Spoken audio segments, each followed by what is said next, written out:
Ground zero खबर के प्रायोजक हमारा सुपर 35 करियर इंस्टीट्यूट नीट और नर्सिंग में सबसे ज्यादा चयन देने वाला संस्थान।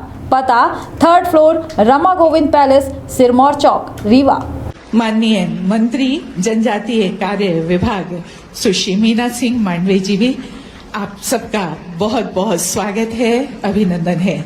और इस गलियारे से माननीय मुख्यमंत्री जी यहाँ मंच की ओर बढ़ते हुए और शिक्षकों में एक जो उत्साह देखने को मिल रहा है, जोरदार तालियां उनके स्वागत के लिए हैं। हम सब हर्षित हैं, उल्लसित हैं। हमारे माननीय मुख्यमंत्री जी यहाँ पधार चुके हैं और अब हम अनुरोध करते हैं अपने माननीय मुख्यमंत्री जी से और हमारी मंत्री जनजातीय कार्य विभाग कि जैसा कि हम हर कार्य का शुभारंभ करते हैं दीप प्रज्वलन से, मां सरस्वती की प्रतिमा के समक्ष दीप प्रज्वलन और माल्यार्पण से, उनसे माननीय मुख्यमंत्री जी से हमारा अनुरोध और हमारे सभी अतिथिगण जो यहाँ पर हैं उनसे अनुरोध है, कृपया मां वीणा पाणी के समक्ष दीप प्रज्वलन कर आज के कार्यक्रम का शुभारंभ करें।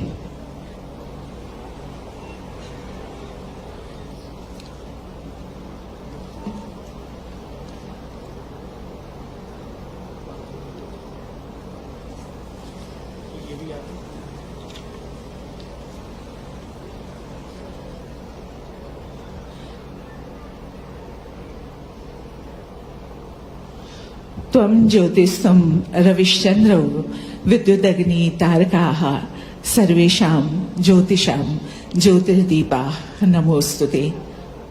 और दीप ज्योति की आराधना, मां सरस्वती की वंदना और अभ्यर्थना यहाँ पर हमारे माननीय अतिथिगण कर रहे हैं।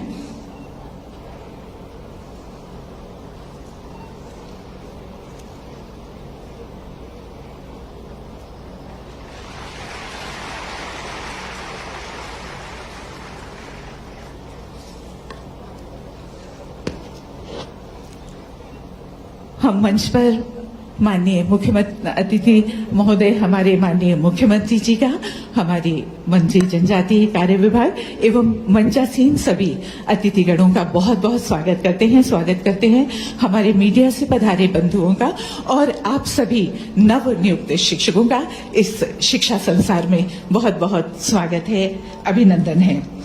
और अब निरंतर उन्नति और विकास पर बढ़ता हुआ हमारा प्रदेश, जैसा कि हम सब जानते हैं, मध्य प्रदेश है और उसमें हम शिक्षकों की भी एक अलग विशिष्ट भूमिका रही है।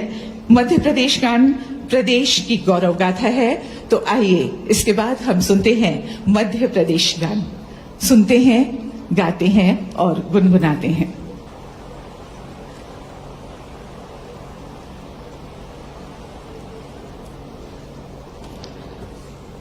आप सुन रहे थे मध्य प्रदेश का गौरव गान और इसके बाद हम अपने माननीय अतिथिगणों का, जैसे कि हमारी परंपरा है, हम पौधों से स्वागत करने जा रहे हैं। तो सबसे पहले माननीय मुख्यमंत्री जी के स्वागत के लिए हमारा विनम्र अनुरोध प्रमुख सचिव स्कूल शिक्षा श्रीमती रश्मि अरुण शमी जी से।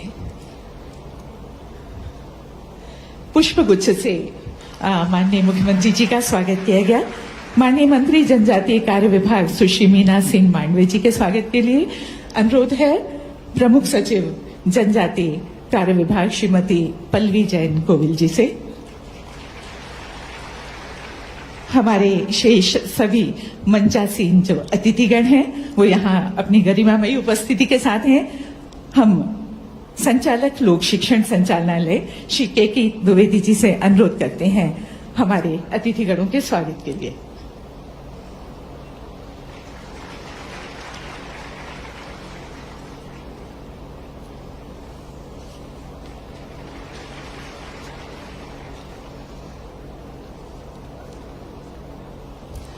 पुष्पगुच्छ और पौधों से यहाँ हम अपने माननीय अतिथिगणों का स्वागत कर रहे हैं। अतिथि देवो भव परंपरा के अनुसार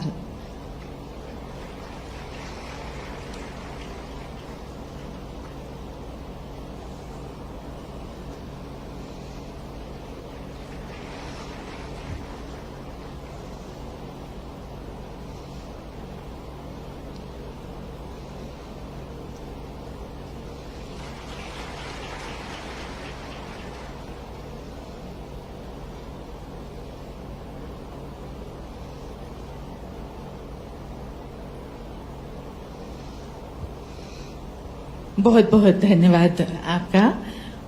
और अब कार्यक्रम की अगली कड़ी में हम माननीय राज्य मंत्री स्कूल शिक्षा श्री इंदर सिंह परमार जी से जुड़ने जा रहे हैं वर्चुअली। वो इस समय शाजापुर में हैं और माननीय मंत्री जी हमारे नवनियुक्त शिक्षकों का बहुत बहुत सम्मान करेंगे। बहुत बहुत स्वागत है माननीय मंत्री जी।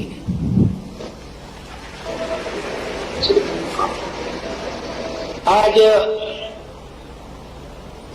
मंच पर विराजमान हमारे मध्य प्रदेश के यशस्वी मुख्यमंत्री सम्माननीय शिवराज सिंह जी चौहान साहब, हमारे सम्माननीय भरत बैरागी जी, जनजाति कार्य विभाग की मंत्री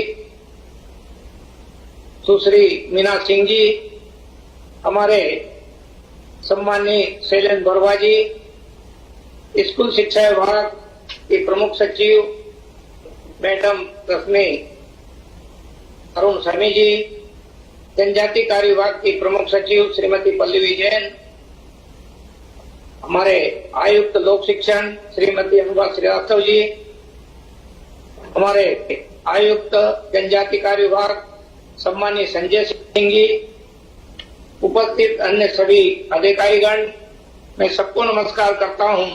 साथ ही प्रदेश के कोने कोने से आए हुए हमारे सभी शिक्षक बंधु जिन्होंने अपने जीवन का अमूल्य समय शिक्षा के क्षेत्र में समर्पित करने का निर्णय लिया है और आज वो अपने नए कर्तव्य पथ पर यहाँ से मार्गदर्शन प्राप्त करके, माननीय मुख्यमंत्री जी का मार्गदर्शन प्राप्त करके अपने कर्तव्य पथ पर जाने वाले हैं।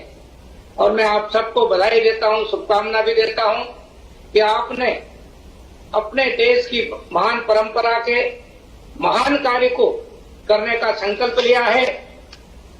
केवल रोजगार नहीं, अपितु एक छात्र के जीवन में बदलाव लाने का संकल्प, परिवर्तन लाने का संकल्प, जैसा हम मानते हैं कि भारत की परंपरा, अपनी देश की शिक्षा की परंपरा में, शिक्षा के दर्शन में दो चीजों को आधार स्तंभ माना गया है। नंबर 1 प्रकृति से शिक्षा और नंबर 2 संस्कृति से शिक्षा। इन दोनों आधार स्तंभों के आधार पर भारत की राष्ट्रीय शिक्षा नीति तैयार हुई है और उस राष्ट्रीय शिक्षा नीति जैसे पवित्र कार्य को नीचे तक उतारने के लिए सबसे ज्यादा महत्वपूर्ण भूमिका हमारे शिक्षक बंधु भगिनी के हाथों में है। इसका क्रियान्वयन पक्ष जो है वो बहुत महत्वपूर्ण है और इसलिए परंपरागत रूप से जो इस देश में अभी तक शिक्षा पद्धति चलती, सामान्यतः माना ये जाता रहा है कि अंग्रेजों ने जिस शिक्षा पद्धति को अपने राज्य के समय हम पर थोप दिया था और भारत के परंपरागत रूप से जो शिक्षा समाज का सामाजिक आधार पर चलती थी, उस शिक्षा व्यवस्था को समाप्त करके अपने गुलाम लोगों को पैदा करना हिंदुस्तान में शिक्षा का उद्देश्य बना दिया गया था।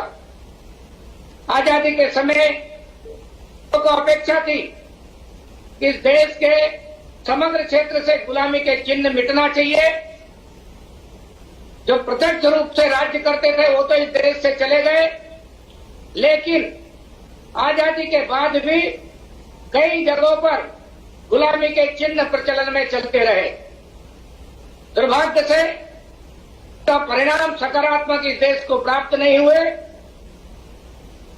2020 में इस देश के लोगों ने लगभग 2 करोड़ लोगों के सुझाव मंथन से, शिक्षाविदों से, शिक्षकों से, सामाजिक कार्यकर्ताओं से जो सुझाव आए, उसके आधार पर जो राष्ट्रीय शिक्षा नीति 2020 बनकर तैयार हुई है, ये फिर से एक प्रकार से हमारी गौरवशाली शिक्षा व्यवस्था और जिसके आधार पर कभी हमारा देश विश्व गुरु कहलाता था, उस प्रवाह को फिर से स्थापित करने का काम देश में हुआ है।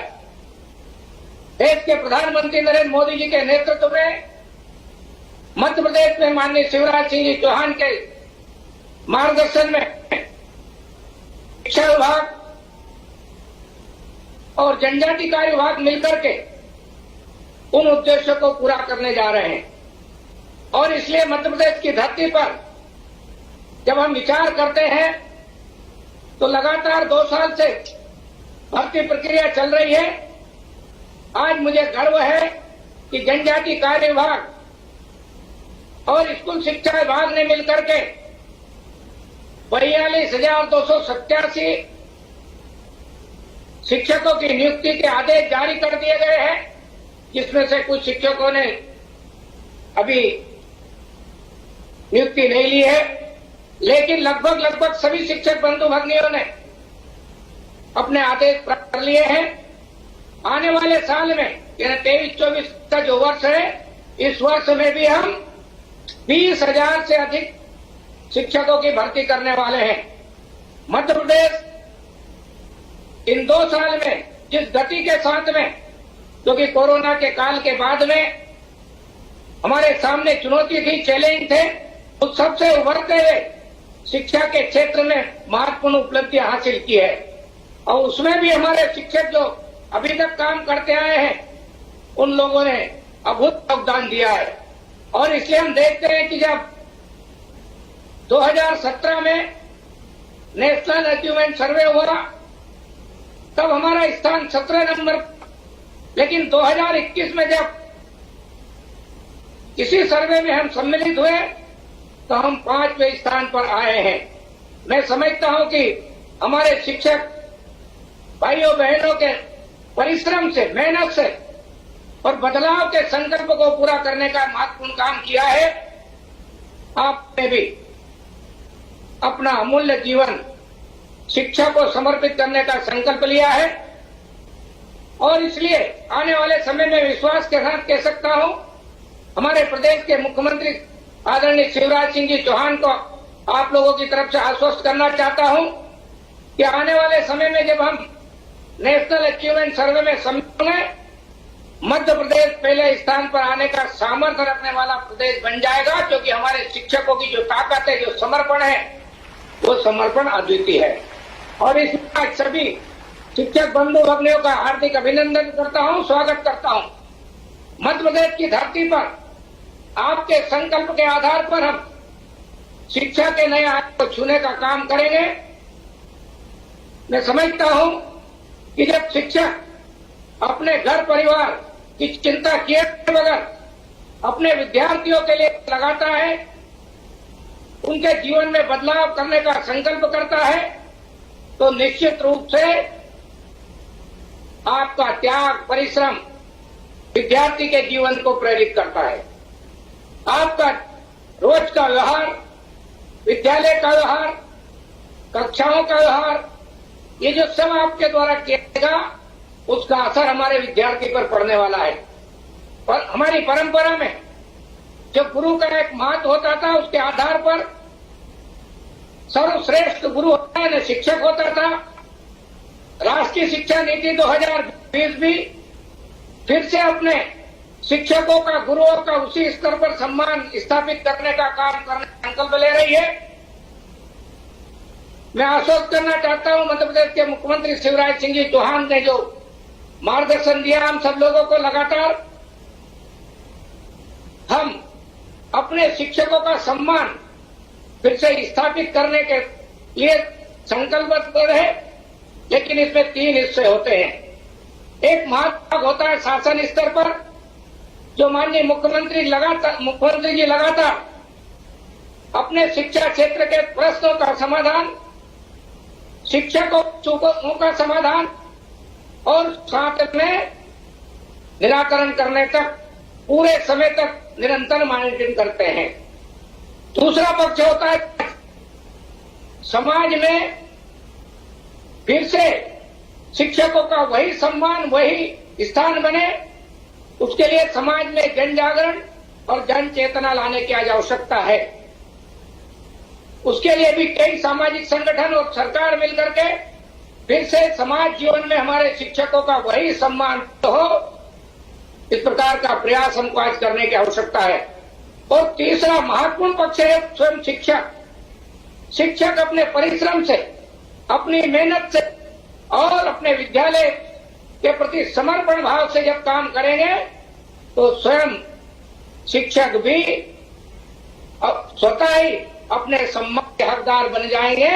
और इसलिए मैं सोचता हूं कि जो 3 पक्ष है महत्वपूर्ण, सरकार की अपनी भूमिका है, समाज में जागरण की आवश्यकता है, शिक्षक बंधु भगिनियों की जो भूमिका है वह स्वयं आपको अपने लक्ष्य को प्राप्त करने के लिए तय करना होगी।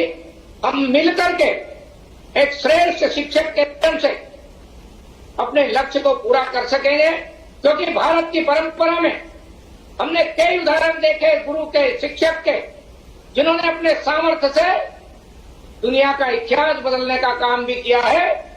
हमारे सामने एक श्रेष्ठ शिक्षक के रूप में आचार्य चाणक्य का उदाहरण मिलता है, जिन्होंने अपने संकल्प से विदेशी शक्ति को भी चुनौती देने का काम किया है, आक्रमणों को भी चुनौती देने का काम किया है और एक श्रेष्ठ व्यक्ति का निर्माण करते हुए चंद्रगुप्त मौर्य जैसे अखंड के निर्माण करने के संकल्प को उनके माध्यम से पूरा कराया है।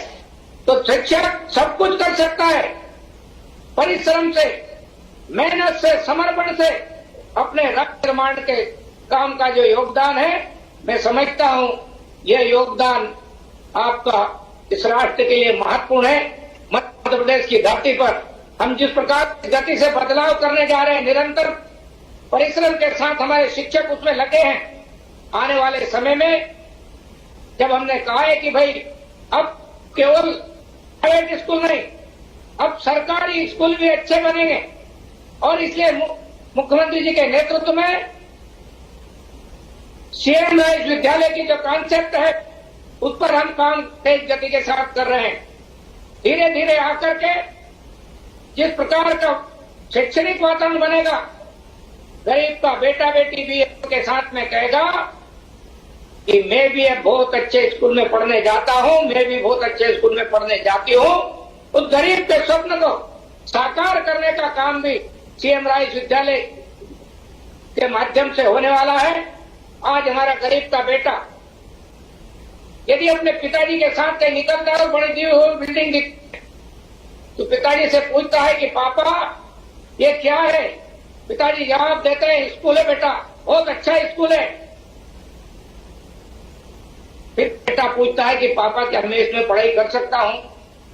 तो पिताजी निराश होकर के कुछ जवाब नहीं देते हैं, लेकिन ज्यादा आग्रह करने के बाद वो जवाब देते हैं कि बेटा हम गरीब है, ये प्राइवेट स्कूल है, इसकी फीस हमारे पास नहीं है, इसलिए हम पढ़ाई पूरी नहीं कर सकते हैं।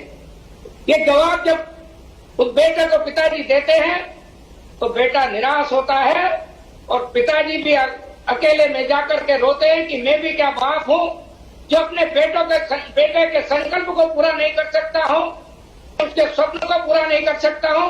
इस प्रकार का निराशा के भाव को बदलने का काम भी हमारे मध्य प्रदेश के मुख्यमंत्री आदरणीय शिवराज सिंह जी चौहान के नेतृत्व में हम सरकार स्कूलों को भी अच्छा बनाने का जो काम सीएम राइज योजना में हम कर रहे हैं।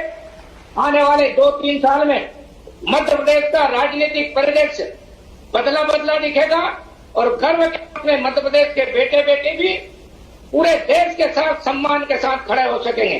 हम सब जानते हैं कि हमने अभी 53 स्कूलों में आर्टिफिशियल इंटेलिजेंस की पढ़ाई प्रारंभ कराई है। संभाग केंद्र पे 100 कंप्यूटर की लैब स्थापित किए, जिला केंद्र पर 40 कंप्यूटरों की लैब स्थापित। इसके माध्यम से हम एआई की पढ़ाई भी कराने जा रहे हैं। विश्व स्तरीय शिक्षा देने का काम भी अब मध्य प्रदेश के विद्यालय में होने लगेगा।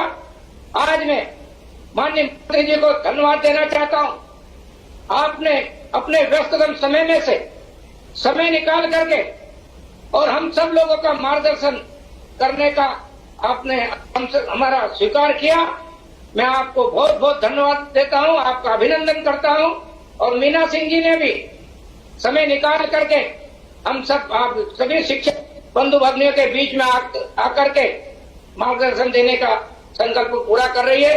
मैं उपस्थित मंच पर सभी अतिथियों का, सभी अधिकारियों को भी धन्यवाद देता हूं कि हम सब मिलकर के मध्य प्रदेश की शिक्षा के क्षेत्र की आवश्यकताओं को लगातार पूरा करने में परिश्रम करेंगे, परिश्रम की पराकाष्ठा करेंगे। तो निश्चित रूप से आने वाले समय में समाज के जो प्रश्न हैं, जो इश्यू है, वो हमारी शिक्षा के क्षेत्र से समाधान की ओर आगे बढ़ेंगे। मैं आप सब लोगों को पुनः धन्यवाद देता हूं। जय हिंद, जय भारत, नमस्कार।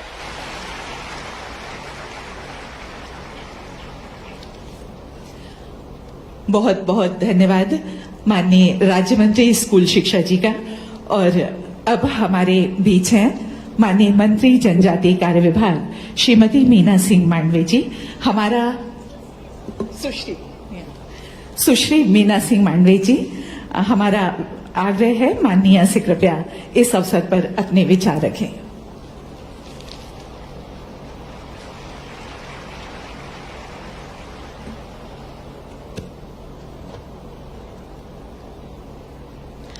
आज के इस नवनियुक्त शिक्षक प्रशिक्षण कार्यक्रम में उपस्थित हमारे मध्य प्रदेश के यशस्वी लोकप्रिय मुख्यमंत्री परम आदरणीय श्री शिवराज सिंह जी चौहान, हमारे वर्चुअल जुड़े हमारे स्कूल शिक्षा विभाग के हमारे राज्य मंत्री परम सम्मानीय श्री इंद्र सिंह जी परमार, हमारी स्कूल शिक्षा विभाग की हमारी प्रमुख सचिव परम सम्मानीय श्रीमती रश्मि जी, हमारे जनजातीय कार्य विभाग के प्रमुख सचिव परम सम्मानीय श्रीमती पल्लवी जैन जी, इस कार्यक्रम में उपस्थित परम सम्मानीय श्री शैलेंद्र बरुआ जी, परम सम्मानीय श्री बैरागी जी, मंच में विराजमान सभी सम्मानीय पदाधिकारीगण और प्रदेश भर से आए हुए हमारे स्कूल शिक्षा विभाग एवं जनजातीय कार्य विभाग के हमारे सभी नवनियुक्त शिक्षक बंधुओं, मैं आप सबको अपनी ओर से, पूरे प्रदेश वासियों की ओर से आप सबका बहुत हार्दिक अभिनंदन और वंदन करना चाहती हूँ, स्वागत करना चाहती हूँ और कहना चाहती हूँ साथियों, आप सब माननीय मुख्यमंत्री जी को सुनने के लिए आप सब यहाँ पर उपस्थित हुए हैं। हमारे माननीय मुख्यमंत्री जी आप सबको मार्गदर्शन करेंगे। मैं बस इतना कहना चाहती हूँ कि आप सब लोग हमारे बच्चों के भविष्य को बनाने के लिए आप खूब मेहनत की, परिश्रम की पराकाष्ठा कीजिए ताकि हमारे बच्चों का भविष्य उज्जवल हो सके। मैं इन्हीं शुभकामनाओं के साथ आप सबका बहुत बहुत हार्दिक अभिनंदन करती हूँ, वंदन करती हूँ। धन्यवाद।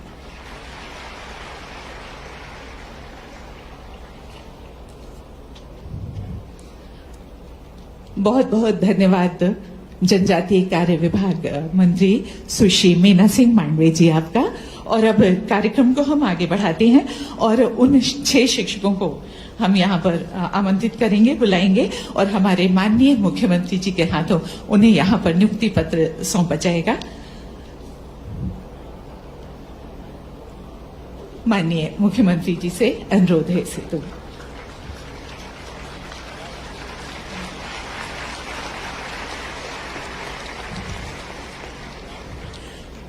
तो सबसे पहले हम जिन्हें आमंत्रित कर रहे हैं वो हैं श्रीमती शेफाली गुर्जर, ग्वालियर से है आप, उच्च माध्यमिक शिक्षक हैं, स्कूल शिक्षा विभाग में आपकी नियुक्ति हुई है और आपकी जो पदांकित संस्था है वो है शासकीय उच्चतर माध्यमिक विद्यालय कोठरी सीहोर।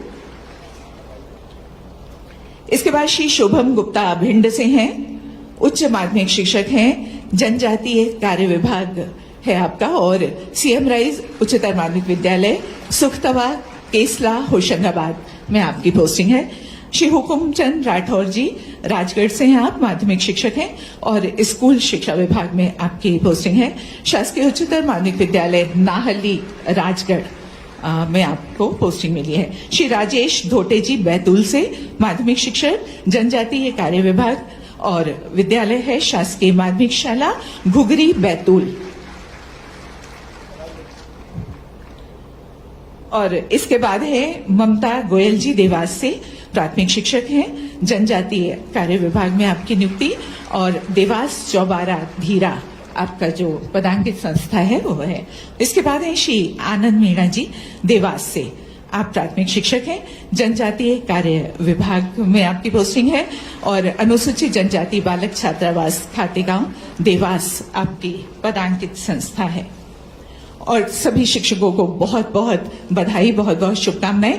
और इसके बाद हमारा अनुरोध है हमारे माननीय मुख्यमंत्री जी से, कृपया हम सब यहाँ पर हैं, ये हमारे लिए हर्ष की बात है कि हम उनके निवास पर सब इकट्ठे हैं और उनको सुनना भी हम लोग चाहेंगे बहुत आतुरता से, आकुलता से, सबको प्रतीक्षा है। माननीय मुख्यमंत्री जी। इधर से बोलूं कि उधर से? उधर से ज्यादा ठीक रहेगा। अरे तुम्हारे चक्कर में पीछे दिखे ही नहीं रहा मीडिया के मित्रों, उधर भी कर लोगे ना कवर? ठीक है, उधर से बोलते हैं। भारत माता की, भारत माता की, भारत के सभी गुरुजनों की और नवनियुक्त गुरुजनों की आपसे आपकी जय बुलवा दी मैंने। हमारे साथ वर्चुअल जुड़े हुए मध्य प्रदेश के स्कूली शिक्षा मंत्री भाई इंदर सिंह परमार जी, हमारे अनुसूचित जनजाति जाति कल्याण मंत्री, उनके विभाग के भी आज नव नियुक्त शिक्षक यहां बैठे हुए हैं, बहन सुश्री मीना सिंह जी। मुझे अभी समाचार मिला कि आदरणीय गवर्नर साहब भी वर्चुअल इस कार्यक्रम से जुड़ेंगे। जुड़ रहे हैं? वेबकास्ट से जुड़ गए हैं। अच्छा, वेबकास्ट से जुड़े हुए हैं। तो गवर्नर साहब का भी ताली बजा के स्वागत करें। हमारे पाठ्य पुस्तक निगम के अध्यक्ष आदरणीय शैलेंद्र बरुआ जी, मध्य प्रदेश योग आयोग के अध्यक्ष श्री वेद प्रकाश शर्मा जी, महर्षि पतंजलि संस्कृत संस्थान के अध्यक्ष श्री भरतलाल बैरागी जी, राज्य बाल संरक्षण आयोग के अध्यक्ष देवेंद्र मोघे जी, आदरणीय श्रीमती डॉक्टर पुष्पांजलि शर्मा जी, मध्य प्रदेश योग एसोसिएशन के अध्यक्ष, हमारी प्रमुख सचिव श्रीमती रश्मि समी जी, जनजाति कार्य विभाग की प्रमुख सचिव श्रीमती पल्लवी जैन जी, बाकी सभी शिक्षा विभाग के अधिकारी साथीगण और मेरे यहां पर उपस्थित प्रिय शिक्षक भांजे और भांजियों, अपना रिश्ता तो दिल का रिश्ता है?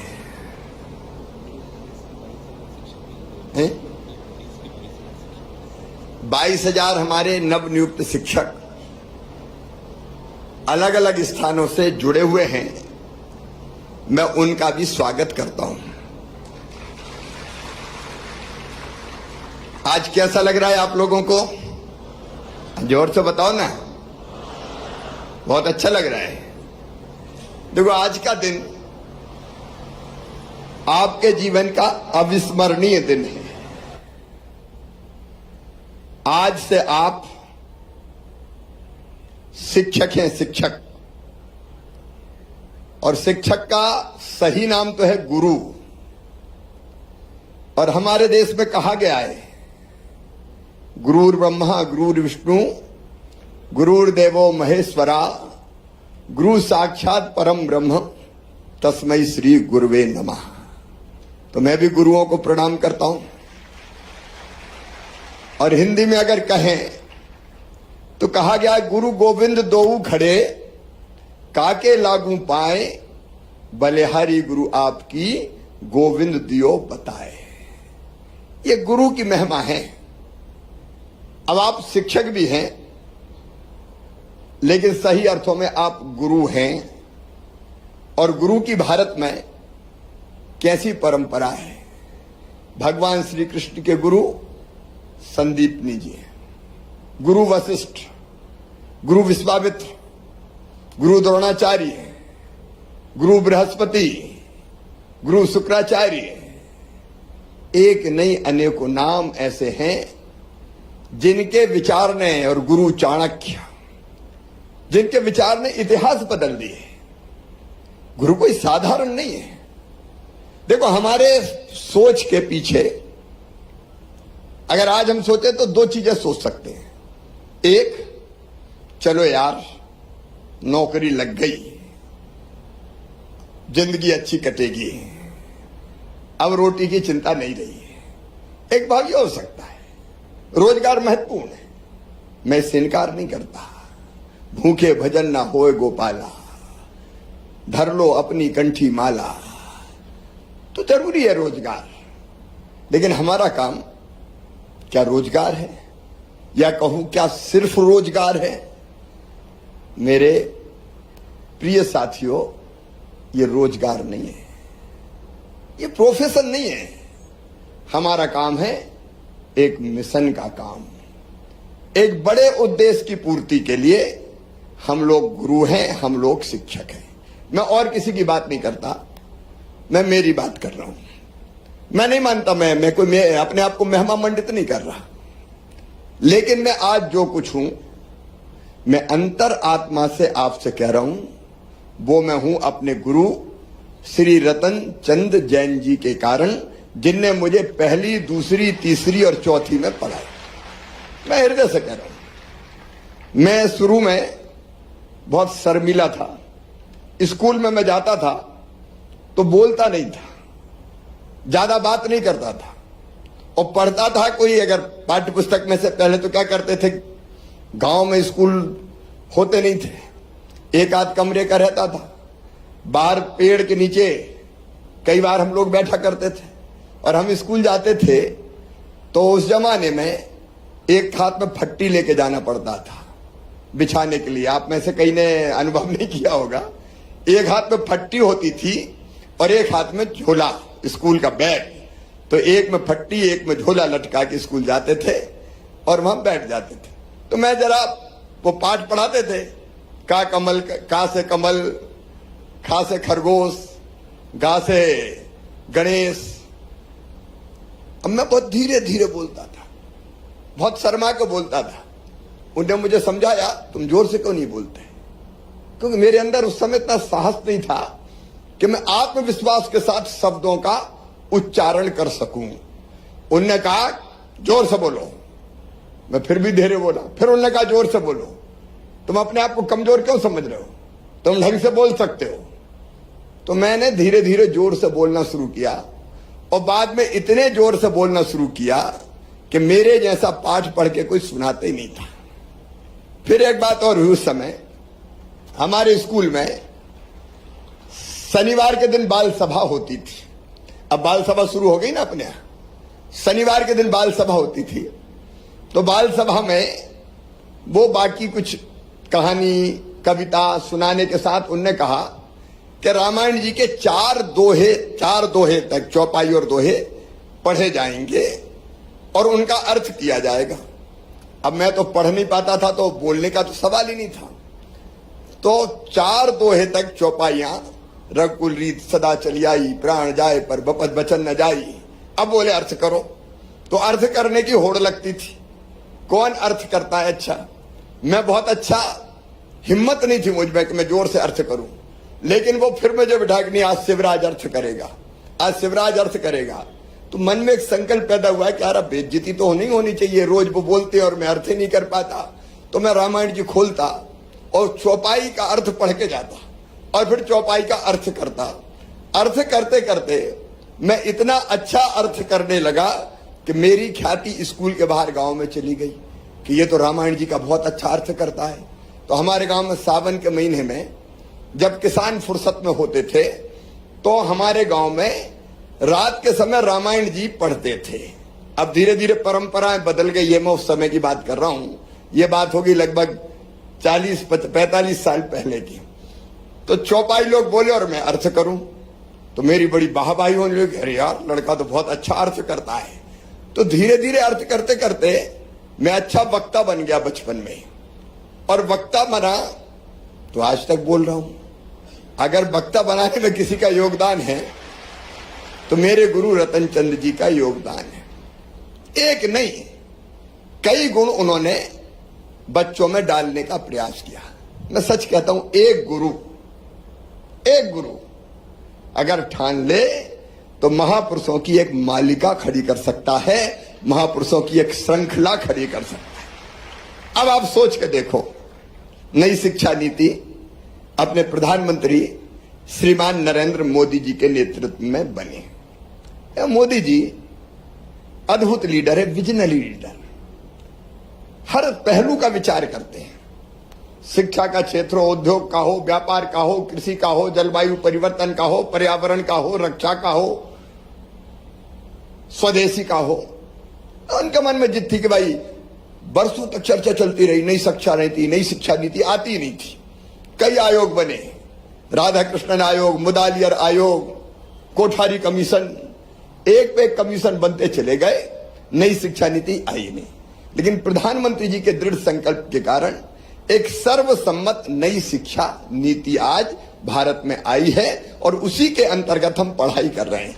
मैं मध्य प्रदेश की स्कूल शिक्षा विभाग को बधाई देना चाहूंगा, दोनों विभागों को, कि आपने गंभीरता से नई शिक्षा नीति लागू करने का काम किया है। लगातार हम लोग प्रयास कर रहे हैं और हमारी उपलब्धियां भी, अभी इंदर सिंह बता रहे थे कि 17वें नंबर पे थे हम नेशनल अचीवमेंट सर्वे में, आज हम 5वें नंबर पर पहुंच गए हैं। लेकिन मैं एक गहराई से आपसे बात कर रहा हूं। एक, ठीक है, फॉर्मली पढ़ाना है तो पढ़ाते जाओ, जैसे तैसे 10 से 5 स्कूल का समय काटा और फिर कब भग लें। एक भाव तो ये होता है कि ठीक है यार, अब आजीविका का सवाल है तो पढ़ाते रहते हैं। एक भाव तो ये हो सकता है। एक ये हो सकता है कि मुझे जीवन में, देखो कितने बच्चों ने परीक्षा दी शिक्षक के लिए, लाखों बच्चों ने परीक्षा दी। लाखों में से आप कुछ हजारों लोग, आज 22,400 आज चुन के नियुक्ति पत्र प्राप्त कर रहे हैं। तो आप हजारों में एक तो है ना। आपको ये दुर्लभ अवसर मिला कि आप भावी पीढ़ी का निर्माण करें, भावी पीढ़ी का निर्माण करें। मैं एक छोटी सी कहानी कई बार सुनाता हूं, आज आपको भी सुनाना चाहता हूं। अगर हम कोई काम करते हैं तो काम करने के पीछे अलग अलग दृष्टिकोण होते हैं। एक जगह, एक गांव में एक मंदिर का निर्माण हो रहा था। मंदिर के निर्माण में 3 मजदूर भी पत्थर तोड़ने के काम में लगे हुए थे। पत्थर तोड़ना उनका काम था। मई का महीना, सूरज अपनी किरणों से आग बरसा रहे थे। 3 मजदूर तपती दोपहरी में पत्थर तोड़ रहे थे। पसीना बह रहा था, हाल बेहाल हो रहे थे, पत्थर तोड़ रहे थे। एक साधु उस गांव से गुजरे। गुजरते गुजरते जब उन्हें पत्थर तोड़ते हुए 3 लोगों को देखा तो ठिठक कर रुके और पहले साधु के पास पहुंचे, पहले मजदूर के पास पहुंचे। उससे पूछा, भाई क्या कर रहे हो? तो मजदूर ने घूर के देखा, सिर उठा के, गुस्से से चेहरा तमतमाया गया। बोले, आंख फूट गई है, दिखता नहीं है, किस्मत फूट गई है तो पत्थर फोड़ रहा हूं। आ गया पूछने, गर्मी में फोड़ रहा हूं, अब पूछ रहा है, दिखा नहीं रहा तुझे? बेचारे बाबा आगे बढ़ गए। दूसरे मजदूर से पूछा, भाई क्या कर रहे हो? तो उसका चेहरा अपेक्षाकृत शांत था। उसने कहा कि बाबा, दुनिया में आए हैं तो जी नहीं पड़ेगा, इसलिए पेट भरने के लिए मजदूरी कर रहा हूं। बाबा आगे बढ़ गए। तीसरा मजदूर मिला। बाबा ने उससे भी सेम सवाल पूछा कि क्या कर रहे हो भाई? तो उस मजदूर का चेहरा आनंद और प्रसन्नता से दमक रहा था। पसीने की बूंदें थी लेकिन होठों पे मुस्कान थी। उसने कहा, बाबा देख नहीं रहे, सामने भगवान का मंदिर बन रहा है और भगवान के मंदिर में जो पत्थर लगना है, उन पत्थरों को तोड़ने का सौभाग्य मेरे हाथों को मिला है। मैं कितना भाग्यशाली हूं। मैं मंदिर निर्माण के लिए पत्थर तोड़ रहा हूं। अब काम 1 और भाव 3, किस्मत फूट गई, जी नहीं पड़ेगा या भगवान का मंदिर बन रहा है। अब आप सोच के देखो, 3 में से आपका दृष्टिकोण कौन सा होना चाहिए? 1, मर गए, कहां फेंक दिया, सिंगरौली जिले में कर दिया, हे भगवान कहां फंस गया, कहां फंस गई। और पहले दिन से जुगाड़ में।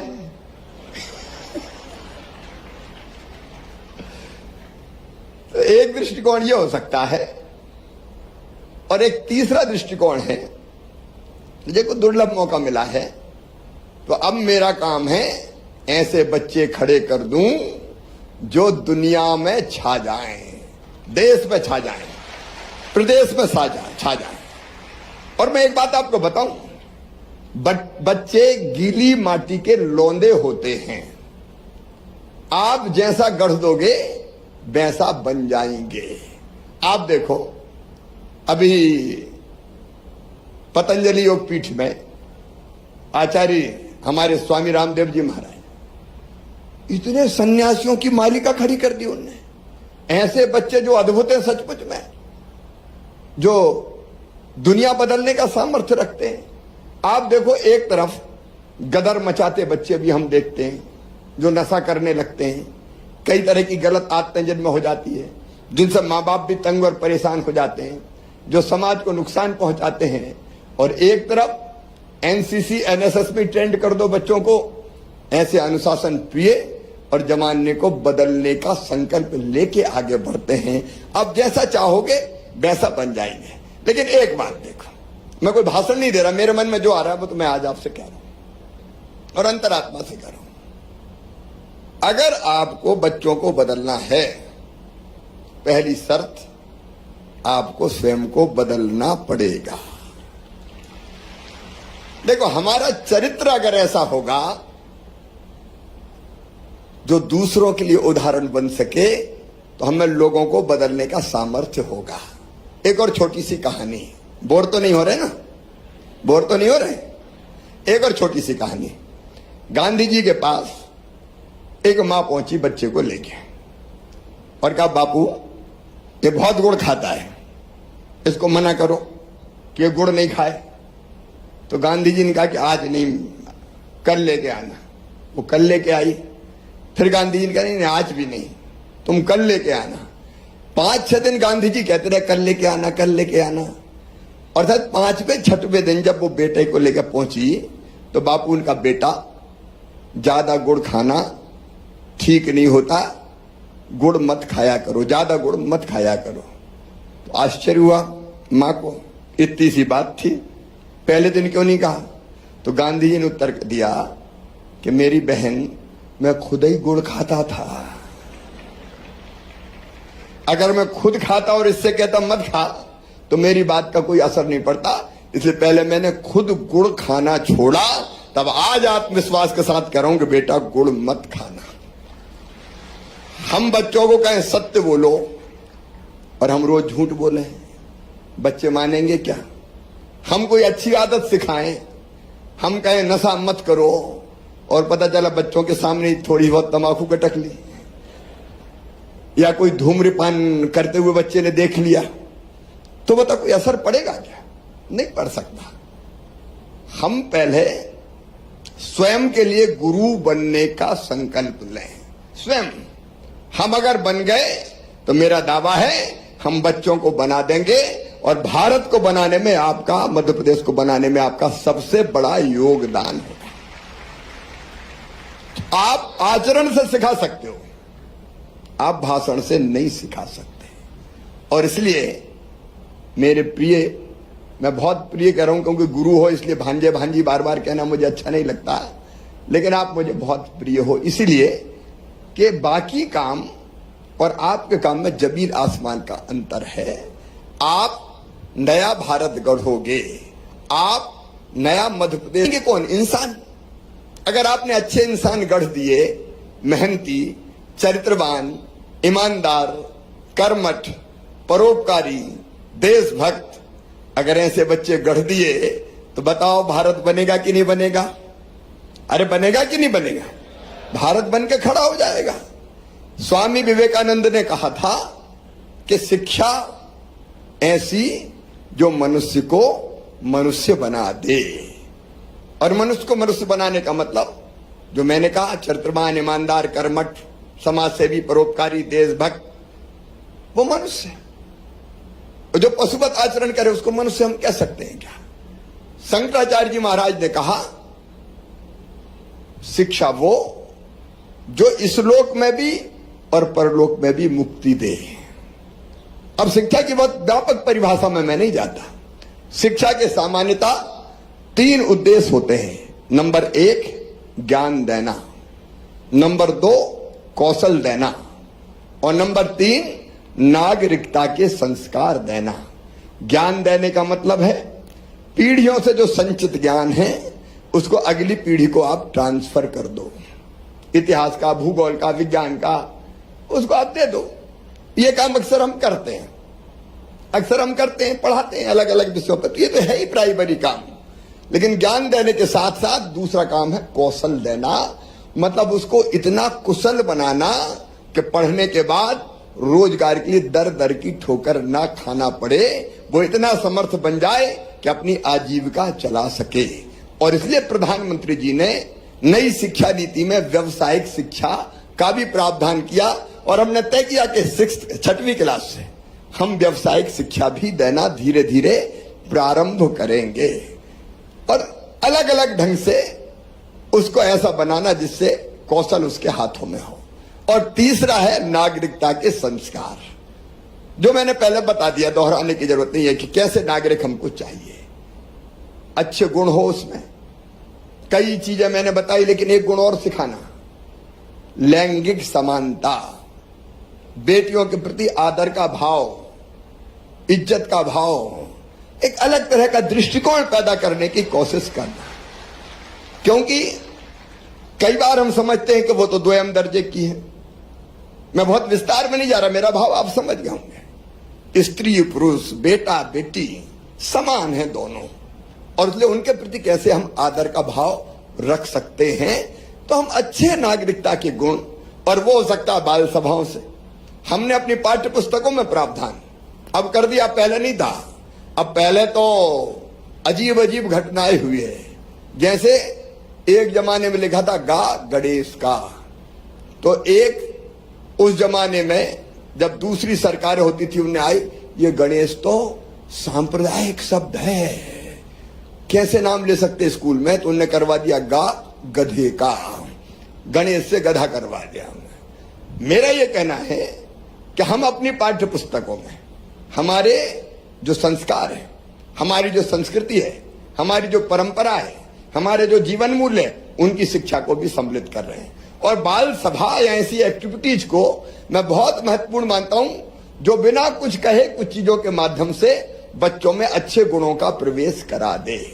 महापुरुषों की कहानियां और गाथाएं उनको महापुरुष के गुण अपने अंदर वो ले, इसके लिए प्रेरित करती है। और इसलिए मेरे प्रिय साथियों, सोच के आज जाना कि अगर शिक्षक बने हैं तो अब जीवन सार्थक करेंगे, दूसरे की जिंदगी बना के अपना जीवन सार्थक करेंगे। सचमुच में बहुत आनंद आएगा पढ़ाने में। आप में से कई को पता नहीं होगा, मैंने पढ़ाया है, पता है कि नहीं कोई को? मैं फिलॉसफी में मैंने एमए किया, दर्शन शास्त्र में एमए, और एमए करके हमीदा कॉलेज में मैंने पढ़ाया। मैं अगर मुख्यमंत्री या इस क्षेत्र में नहीं आता तो मैं शिक्षक ही होता, डेफिनेटली, निश्चित तौर पर मैं शिक्षक होता, क्योंकि उससे बेहतर कोई काम नहीं। और अभी भी आजकल मैं भाषण देता हूं तो भाषण कम देता हूं, पढ़ाते ही जाता हूं। आपने देखा होगा आजकल लाडली बहना योजना भी पढ़ा रहा हूं मैं जगह जगह। तो मुझे लगता है इससे अच्छा काम दूसरा नहीं हो सकता, सचमुच में जिंदगी को धन्य करने का। और इसलिए मैं पूरी गंभीरता से कह रहा हूं, हृदय से आप, अंतरात्मा से आप सोचिए, क्या केवल ऐसे ही पढ़ाना है एक ऑर्डिनरी टीचर की तरह, या हमको इतिहास रचना है? आपके हाथों में इतिहास रचने का काम भी आपके हाथों में है, आप ये मान लीजिए। और आप रचोगे तो एक बच्चे को नहीं बनाओगे, आप भारत को बना दोगे, एक वैभवशाली, गौरवशाली, संपन्न, समृद्ध, शक्तिशाली। और अपना प्रदेश मध्य प्रदेश, जिसका गीत हमने गाया, पहले अपने प्रदेश की कोई पहचान ही नहीं थी, कोई गीत ही नहीं था। ये गीत, मैं मुख्यमंत्री बना तो कई तरह की चीजें की, मैंने गीत भी बनाया कि मध्य प्रदेश का गीत तो बनाओ, ताकि हमारे मन के अंदर गौरव पैदा हो अपने मध्य प्रदेश के लिए। मैं बहुत विस्तार में नहीं जाऊंगा, क्योंकि प्रधानमंत्री जी का भी संदेश हमको सुनना है, लेकिन आप हो दूसरों का जीवन बनाने के लिए और उसके माध्यम से राष्ट्र के निर्माण के लिए, प्रदेश बनाने के लिए। अगर आपने वैसे विद्यार्थी तैयार कर दिए जो चरित्रवान, ईमानदार, कर्मठ हो, तो नया संसार रच देंगे, सचमुच में नया संसार रच देंगे। एक चाणक्य ने चंद्रगुप्त पैदा कर दिया, संदीप ने कृष्ण पैदा कर दिया, विश्वामित्र जी ले गए भगवान राम को और सारे अस्त्रों शस्त्रों की शिक्षा दे डाली। एक गुरु सब बदल सकता है, बदल डालो मेरे मित्रों, बदल सकते हो। सचमुच में आपका जीवन धन्य हो जाएगा। अरे जीवन है काय के लिए? देखो, एक और प्रसंग मुझे बार बार याद आता है, अभी फिर याद आ गया, जो मैं सोचता हूं कई बार। मैं दो चीजें सोचता हूं। एक, मैं सोचता हूं कि जिंदगी आखिर है कितनी। यक्ष और युधिष्ठिर का प्रसंग आपको पता होगा, पता है, पढ़ा है कि नहीं? अपने चारों भाइयों के साथ और द्रौपदी के साथ जब पांडव जा रहे थे तो प्यास लगी तो पानी पीने के लिए युधिष्ठिर ने पहले छोटे भाई से कहा, सहदेव जाओ। पानी पीने गए तो यक्ष ने कहा कि मेरे प्रश्नों का उत्तर दिए बिना पानी पियोगे तो तुम्हारे प्राण चले जाएंगे, तुम मर जाओगे। नहीं माना, फिर दूसरा आया, फिर तीसरा आया। सारे भाई गए, चारों भाई, प्यास लगी थी, मानी नहीं, पानी पिया तो मृत हो गए। युधिष्ठिर गए, प्यास लगी थी तो पहले तो सबसे पहले सोचा चुल्लू पहले तो पानी पी लूं, फिर आवाज आई, यक्ष ने कहा मेरे प्रश्नों का उत्तर दिए बिना अगर तुमने जल ग्रहण किया तो अपने चार भाइयों की तरह तुम भी मारे जाओगे। युधिष्ठिर ने पूछा प्रश्न क्या है? तो यक्ष ने कई प्रश्न पूछे, लेकिन एक प्रश्न पूछा कि ये बताओ दुनिया में सबसे बड़ा आश्चर्य क्या है? तो युधिष्ठिर ने उत्तर दिया, मनुष्य पैदा होता है, बच्चा रहता तो खेलता कूदता है, फिर बड़ा होता है, थोड़ा स्कूल जाता है, किशोर होता है, और आगे पढ़ता है, और बड़ा होता है, ग्रस्त हो जाता है, शादी ब्याह करता है, उसके बाद फिर वानप्रस्थ हो जाता है, बच्चों की शादी ब्याह करता है, अंत में बूढ़ा होता है और अंत में मर जाता है। हर एक जो आया है उसकी मृत्यु निश्चित है, लेकिन इसके बाद भी जब मनुष्य जीता है तो ये मानता है कि जैसे उसको हमेशा ही इस दुनिया में रहना है और वैसे ही व्यवहार करता है। ये सबसे बड़ा आश्चर्य है। जो आया है, मैं डरा नहीं रहा हूं, मैं सच्चाई बता रहा हूं। जो आया है उसे जाना है, मृत्यु अवश्यंभावी है। मैं 64 साल का हो गया, कितने दिन जीऊंगा? 10 साल, 15 साल, कितने दिन जीऊंगा?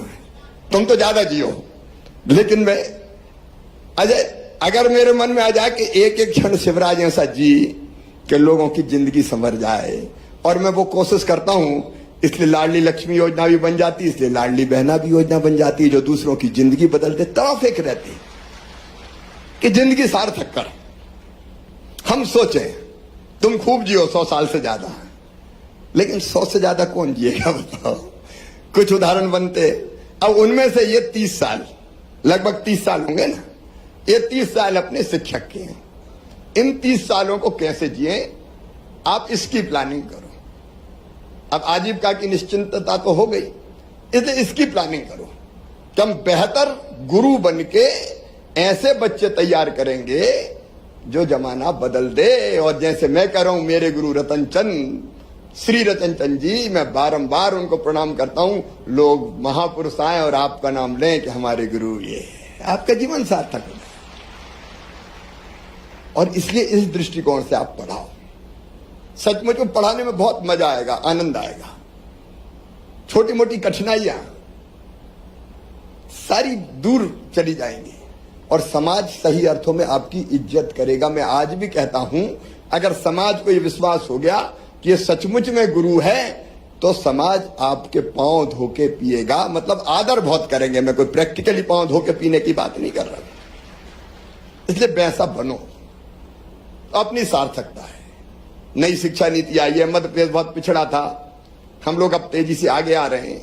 अब बताओ, कोई स्कूल में बच्चों से पूछे और उसको पता चले कि ढंग से मात्राओं का ज्ञान नहीं है, पढ़ाई नहीं पढ़ पा रहे हैं, और कोई कहे कि अरे कैसे टीचर हो, कैसे टीचर हो, क्या पढ़ा रहे हो, आपको अच्छा लगेगा क्या?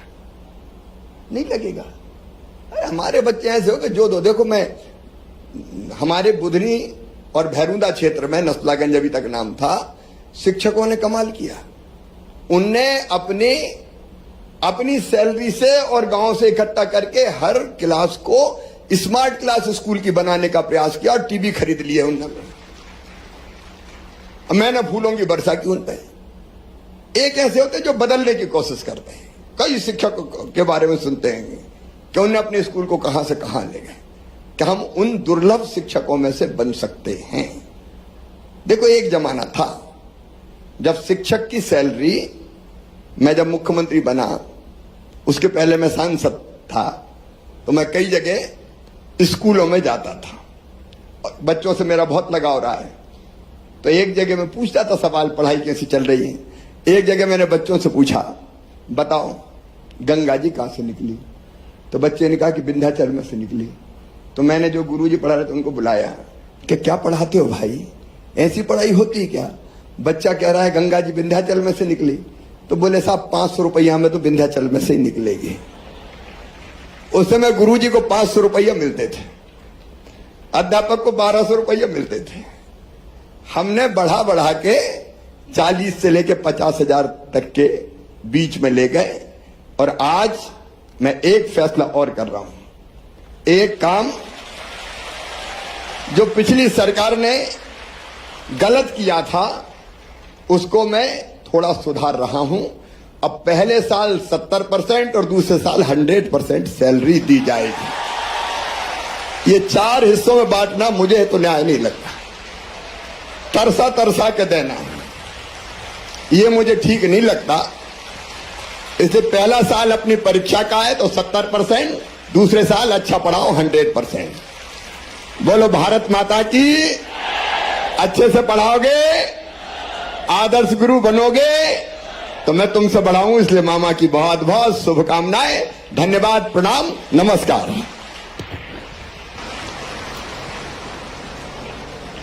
अब माननीय प्रधानमंत्री जी का संदेश। बहुत बहुत धन्यवाद माननीय मुख्यमंत्री जी आपका। और सचमुच हम सब बहुत अभिभूत हैं आपके इन वचनों से और आपके मार्गदर्शन से भी। और अब हमारे यशस्वी प्रधानमंत्री माननीय श्री नरेंद्र मोदी जी, जो हमारे प्रेरणा स्रोत हैं, हमेशा से हम सबसे मन की बात के माध्यम से जुड़े हैं, विद्यार्थियों से, शिक्षकों से और अभिभावकों से भी, और मार्गदर्शन करते आ रहे हैं। आज इस अवसर पर हमसे जुड़ने जा रहे हैं और हम सब प्रधानमंत्री जी के अमृत वचन सुनेंगे। माननीय प्रधानमंत्री जी, आपका बहुत बहुत स्वागत। नमस्कार। मध्य प्रदेश में युवाओं को सरकारी नौकरी देने का अभियान तेज गति से चल रहा है। अलग अलग जिलों में रोजगार मेलों का आयोजन कर विभिन्न पदों पर हजारों युवाओं की भर्ती की गई है। इनमें से 22,400 से ज्यादा युवाओं की शिक्षक के पद पर भर्ती हुई है। आज अनेकों युवाओं को नियुक्ति पत्र भी मिले हैं। मैं सभी युवाओं को शिक्षण जैसे महत्वपूर्ण कार्य से जुड़ने के लिए बहुत बहुत बधाई और शुभकामनाएं देता हूं। साथियों, केंद्र सरकार ने आधुनिक और विकसित भारत की आवश्यकताओं को देखते हुए नई राष्ट्रीय शिक्षा नीति लागू की है। ये नीति बच्चों के सर्वांगीण विकास, संपूर्ण विकास, ज्ञान, कौशल, संस्कार और भारतीय मूल्यों के संवर्धन पर जोर देती है। इस नीति को प्रभावी रूप से लागू करने में शिक्षकों की सबसे महत्वपूर्ण भूमिका है। मध्य प्रदेश में व्यापक तौर पर शिक्षक नियुक्ति का अभियान इस दिशा में एक बड़ा कदम है। मुझे बताया गया है कि कुल नई भर्तियों में से लगभग आधे शिक्षक आदिवासी इलाकों के विद्यालयों में नियुक्त होंगे। इतनी बड़ी संख्या में शिक्षकों की नियुक्ति से सबसे अधिक लाभ ग्रामीण क्षेत्र के बच्चों को होगा, हमारी भावी पीढ़ी को होगा। मुझे खुशी है कि एमपी सरकार ने इस वर्ष 1 लाख से अधिक सरकारी पदों पर भर्ती का लक्ष्य रखा है। इस साल के अंत तक 60,000 से ज्यादा शिक्षकों की नियुक्ति का भी लक्ष्य है। इन्हीं प्रयासों का परिणाम है कि नेशनल अचीवमेंट सर्वे में एमपी ने शिक्षा की गुणवत्ता में बड़ी छलांग लगाई है।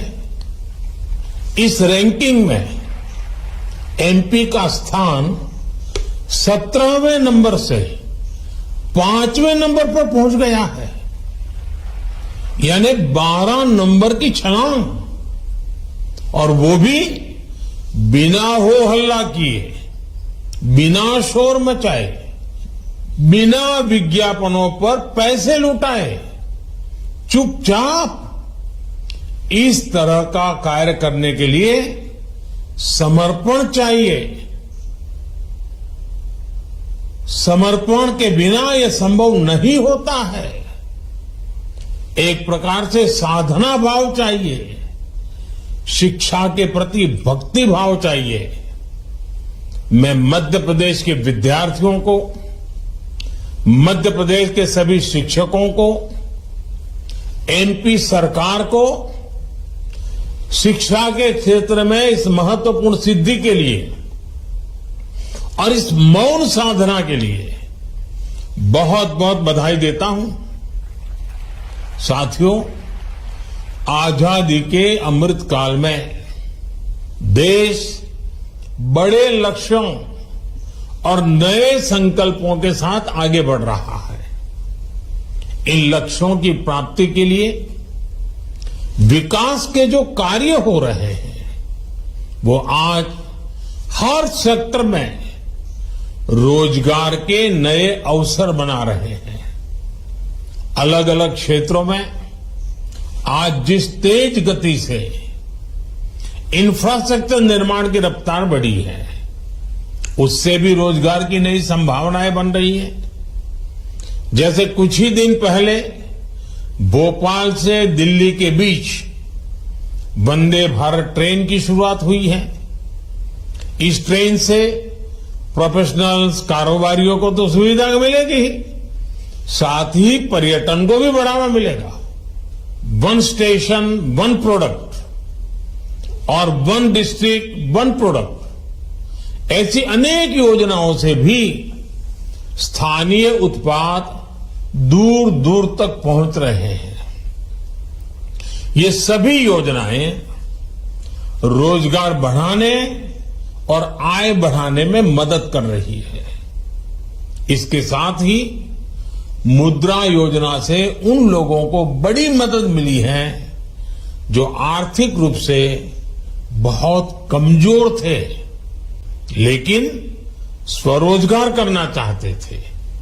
सरकार ने पॉलिसी लेवल पर जो बदलाव किए हैं उसने भारत के स्टार्टअप इकोसिस्टम में भी रोजगार के अनेकों नए अवसर बनाए हैं। साथियों, रोजगार और स्वरोजगार को बढ़ावा देने के लिए सरकार का स्किल डेवलपमेंट पर भी विशेष जोर है। प्रधानमंत्री कौशल विकास योजना के तहत युवाओं को ट्रेनिंग देने के लिए देश भर में कौशल विकास केंद्र खोले गए हैं। इस वर्ष के बजट में 30 स्किल इंडिया इंटरनेशनल सेंटर खोलने का ऐलान किया गया है। इनमें युवाओं को न्यू एज टेक्नोलॉजी के द्वारा ट्रेनिंग दी जाएगी। इस साल के बजट में पीएम विश्वकर्मा योजना के जरिए छोटे कारीगरों को ट्रेनिंग देने के साथ उन्हें एमएसएमई से भी जोड़ने की पहल की गई है। साथियों, एमपी में जिन हजारों शिक्षकों की नियुक्ति हुई है उन्हें मैं एक और बात कहना चाहता हूं। आप अपने पिछले 10-15 वर्ष के जीवन को देखिए, आप पाएंगे कि जिन लोगों ने आपके जीवन में सबसे ज्यादा प्रभाव डाला उनमें आपकी माताजी और आपके शिक्षक जरूर हैं। जिस तरह से ये आपके हृदय में है, आपके शिक्षक आपके हृदय में है, वैसे ही आपको अपने विद्यार्थियों के दिल में जगह बनानी है। आपको इस बात का हमेशा ध्यान रखना है कि आपकी शिक्षा देश का सिर्फ वर्तमान ही नहीं बल्कि भविष्य भी संवारेगी। आपकी दी गई शिक्षा सिर्फ एक विद्यार्थी में ही नहीं बल्कि समाज में भी परिवर्तन लाएगी। आप जिन मूल्यों को आगे बढ़ाएंगे वो सिर्फ आज की पीढ़ी के ही नहीं बल्कि आने वाली कई पीढ़ियों पर सकारात्मक प्रभाव पैदा करेगी। मुझे पूरा विश्वास है कि बच्चों की शिक्षा और उनके संपूर्ण विकास के लिए आप हमेशा समर्पित रहिएगा। और एक बात मैं हमेशा मेरे लिए कहता हूं, मैं हमेशा कहता हूं कि मैं मेरे भीतर के विद्यार्थी को कभी मरने नहीं देता। आप शिक्षक भले हैं लेकिन आपके भीतर के विद्यार्थी को हमेशा जागृत रखिए, हमेशा चेतनवंत रखिए। आपके भीतर का विद्यार्थी ही आपको जीवन की अनेक नई ऊंचाइयों पर पहुंचाएगा। एक बार फिर आप सबको मेरी बहुत बहुत बधाई है, बहुत बहुत शुभकामनाएं हैं। धन्यवाद।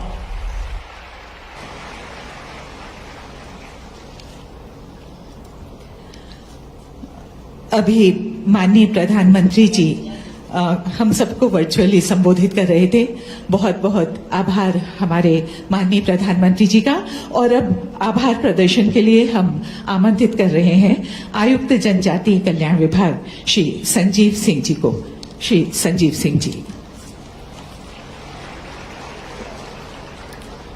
नवनियुक्त शिक्षकों के आयोजित इस एक दिवसीय प्रशिक्षण कार्यक्रम में हम सभी से वर्चुअली जुड़े भारत के माननीय प्रधानमंत्री जी, माननीय मुख्यमंत्री जी मध्य प्रदेश शासन, माननीय मंत्रीगण, जनजातीय कार्य विभाग एवं स्कूल शिक्षा विभाग, मंचासीन अन्य सम्मानीय जनप्रतिनिधिगण, कार्यक्रम में जिले से पधारे नवनियुक्त शिक्षकगण, समस्त पत्रकार बंधु एवं मीडिया से पधारे सभी बंधु, मैं जनजातीय कार्य विभाग एवं स्कूल शिक्षा विभाग की ओर से आप सभी का इस एक दिवसीय प्रशिक्षण कार्यक्रम में शामिल होने के लिए आभार व्यक्त करता हूं। बहुत बहुत धन्यवाद।